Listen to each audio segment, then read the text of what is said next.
Effektiv olması üçün tətbiqi xarakter daşıyan biliklərin şagirdlərə öyrədilməsi məqsədə uyğundur. Deməli, tətbiqi xarakter daşıyan bilikləri. Bu doğru ola bilər, müəllimə. Bu hissələrə də baxın. Şagird yönümlü dərsdə müəllimin əsas rolu şagirdə informasiyanı ötürmək. Yox, bu səhvdir. Yəni, şagird özü informasiyanı, yəni özü müəyyənləşdirməlidir, axtarış özü aparmalıdır. Spesifik xüsusiyyətləri, yəni bilmək konseptual biliyə aiddir. Yox, bu deklarativ biliyə aiddir. Prosedural bilik şagirdin özü haqqında bilikdir, bu səhvdir, bu metakognitivdir. Burada mənə elə gəldi ki, müəllimə A variantı olacaq, doğru variant. Çünki o birisilər səhvdir. E variantı nədir? E variantı. E variantı müəllimə düşməyib məndə. Hə, düşməyib. Bax, belə bir cümlədir. Metakognitiv bilik ardıcıl şəkildə atılan addımlar sırasını nəzərdə tutur. Yox, o proseduraldır müəllimə. Elə onu bilmək istəyirdim.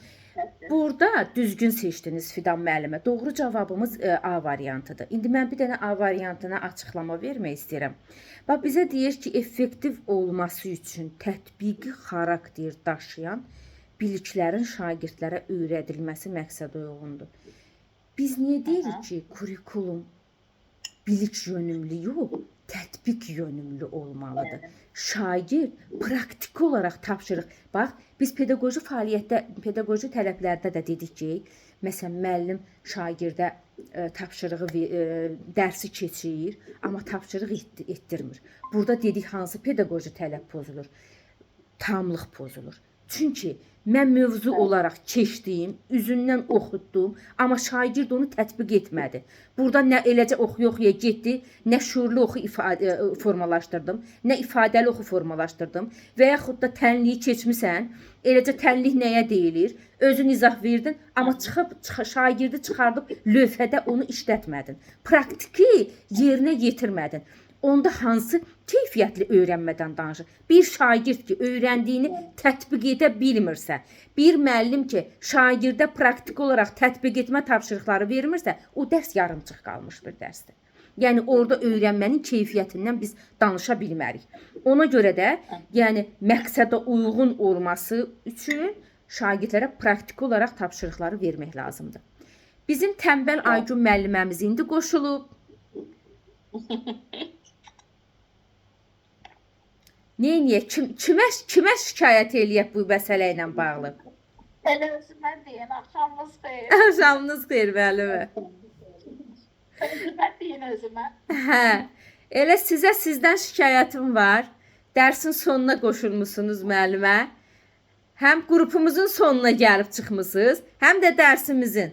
Bəs belə iş olmaz. Belə iş olmaz. Səhər Allah qoysa qonağım var idi, yenə qoşula bilmədim. Səhər videoların hamısına baxacağım. İnşallah müəllimə, inşallah. Üzrlü sayın. Hə, eybi yoxdur müəllimə. Növbəti sualımız qaldı orada Fidan müəllimə. Hə, buyurun Əli müəllim. Uyğunluğu müəyyən edin. Ekologiyanın çirklənməsinin qarşısını alması ilə bağlı orijinal təqdimat hazırlayıb. Bu olacaq yaratmaq. Təqdimat hazırlayıb yaratmaq olar bunu. Orijinal varsa təqdimat. Həyatında hansı mühüm rolu var? Burada səslərə qulaq asmışdım. Orada deyir ki, daha, ən mühümdürsə bu təhlil olur ki, ən yaxşısansa təhlil edirsən. Aferin. C variantını götürək. Oxuduğumuz əsərlərdən analogiyaya aid nümunələr göstərin. Nümunələr göstərirsə, yəqin ki, anlayıb göstərər də. Aferin. İnsanın uğur qazanmasında emosional zəkanın rolu vacibdir. Fikrini əsaslandırır. Öz fikrini əsaslandırırsa, bu dəyərləndirməkdir. Müəllifin fikrini əsaslandırırsa da bu təhlildir. 4-dəki D var.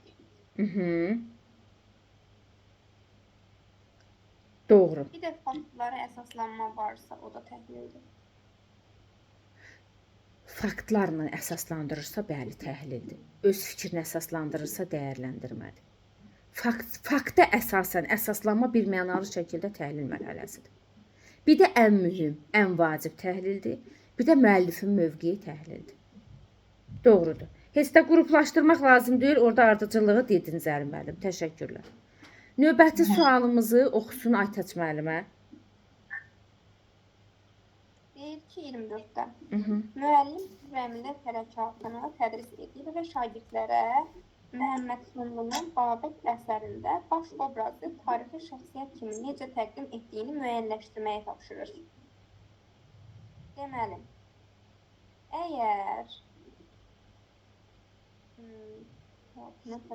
əgər burada şəxsiyyətin həyatını təhlil edir, yəni şəxsiyyət kimi necə təqdim etdiyini müəyyənləşdirirsə, burada təhlil var. Deməli, təhlil etməkdir. Və Bəli. əsərlə, yəni ədəbiyyatla tarixi əlaqələndirirsə, bu fənlər arasıdır. Bəli, doğru. Konseptualdır. Doğru. Bir də müəyyənləşdirmək varsa konseptualdır. Bəli, müəllimə. Doğru.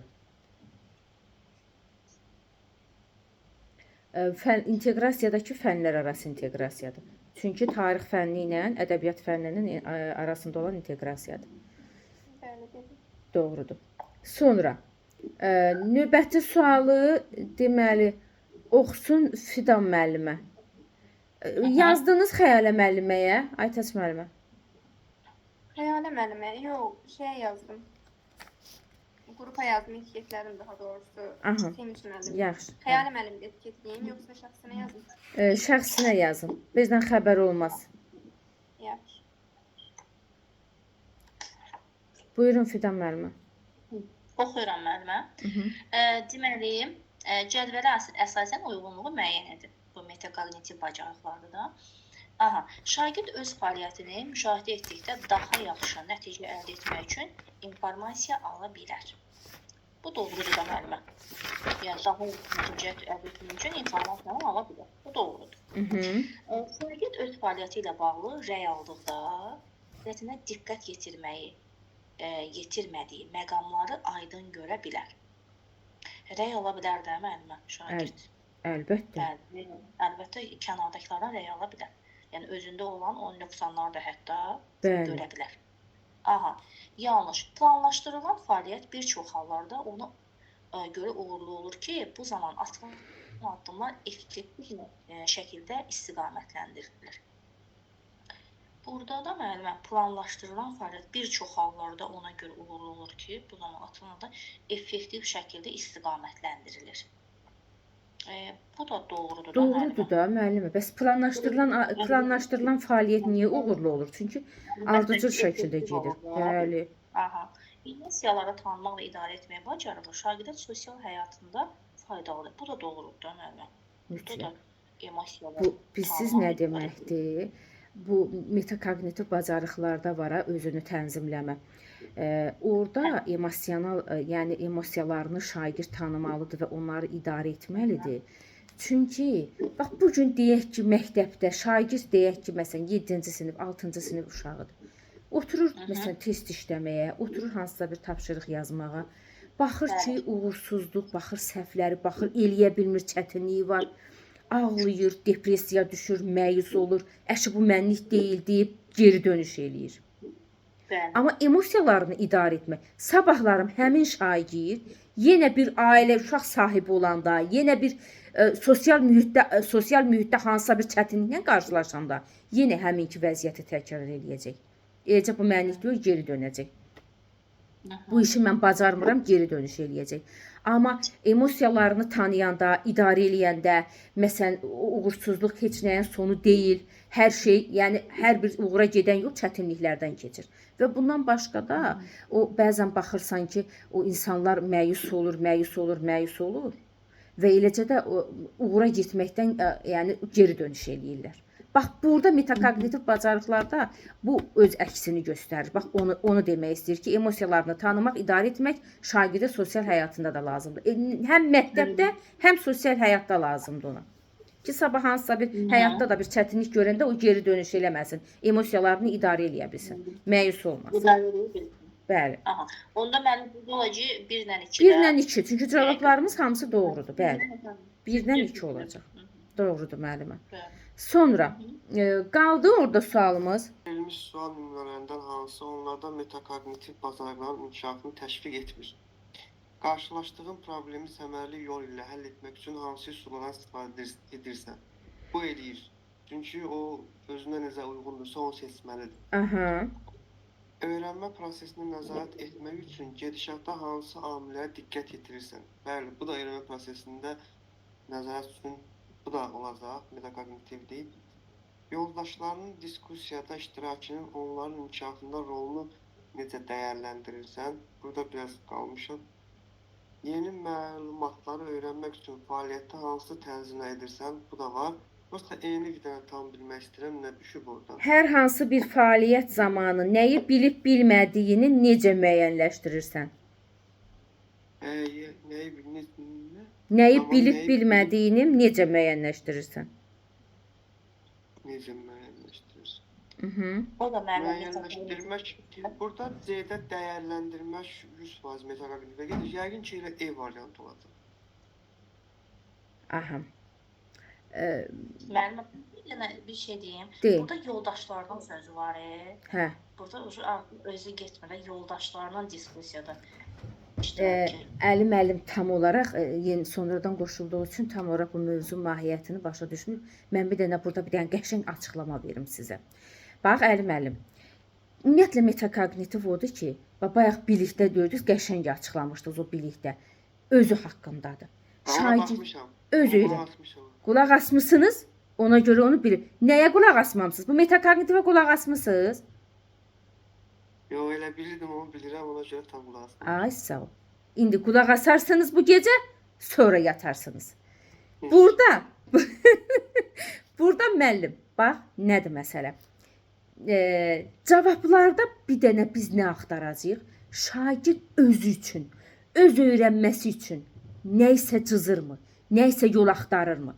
Bax, A-nın üstündə deyim ki, qarşılaşdığın problemi səmərəli yol ilə həll etmək üçün hansı üsullardan istifadə edirsən? Soruşursan ki, Fərid, bax bu qarşılaşdığın problem üçün hansı yollardan istifadə edirsən? Burada mən öz yolumu deyəcəm. Öz metodumu deyəcəm. Deyəcəm bu problemi qarşılaşanda mən bu yollardan istifadə edirəm. B-də görürsüz deyir ki, öyrənmə prosesinə nəzarət etmək üçün gedişata hansı amillərə diqqət yetirirsən? Hansı amillərə baxırsan? Daha çox hansı amillərə nəzarət eləyirsən? Yenə özümün hansı amillərə nəzarət etdiyimi deyəcəm. İndi C-yə baxaq. Yoldaşlarının diskusiyada iştirakını, onların inkişafında rolunu necə dəyərləndirirsən? Bu yoldaşımın diskusiyada iştirak edib etməməsini mənə nə dəyərləndirəcəm? Məsələn, orada hansısa bir fikir irəli sürərəm. Bu cümlə olaraq demirəm, cümlə yanlış. Məsələn, bu şagird yoldaşlarının məsələn, bu cümləni, bax bu situasiyanı. Bu cümləni mən götürərəm. Necə dəyərləndirir? Dəyər verir. Dəyərləndirmə mərhələsi götürərəm. İdrak taksonomiyasının. Amma metakognitiv mərhələsi götürə bilmirəm. Metakognitiv bacarığının formalaşması götürə bilmirəm. Çünki burada şagirdin özünün öyrənməsi üçün, öz metodu üçün, özünün cızdığı strategiya üçün bir vasitə yoxdur burada. Bax, indi E-də dedim, nəyi bilib bilmədiyini necə müəyyənləşdirirsən? Şagirdə soruşuruq ki, bax, bu tapşırıqda nəyi bilib bilmədiyini necə müəyyənləşdirirsən? Uşaq da deyir ki, müəllimə, mən özümü refleksiya eləyirəm. Mənfimi, müsbətimi refleksiya ilə araşdırıram. Nəyi doğru bilirəm, nəyi yanlış, nəyi daha yaxşı bilirəm, harda zəifim var, başlayıb danışacaq. Öz haqqında danışacaq, öz. Da yoldaşı haqqında yox. Bax, bunun mahiyyəti budur. Bu cür testlərdə, onsuz da yenə qaydacağıq biz təkrara hər dəfə. Bu metakognitivin testlərində açar məqamlar bilirsiniz nəyə baxın?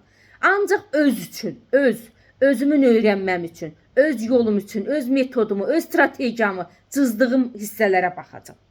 Bax, bu zaman doğru yolla getmiş olacaq. Siz bir dənə səsə qulaq assanız əlim. Yəni sizin üçün rahat anlaşılan olacaq. Bir dəfə qulaq asmaq sizə yetər. Orada çox qəşəng izah vermişəm o səsdə. Boşluqlarda qulaq asılan oldu. Hə. Yaxşı. Bitdi suallarımız müəllimlə. Anladığı və araşdırmağa ehtiyac duyduğu anlayışların siyahısını tərtib edir. Qaranlıq qalan məqamları aydınlaşdırmaq üçün lazımi mənbələri müəyyən edir.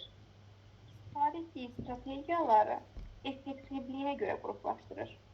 Təlimata əsasən terminləri qruplaşdırır. Məncə elə təlimata əsasən terminləri qruplaşdırır. Çünki təlimatla bunun özünün arasındakı əlaqə nə baxımdan düzgündür.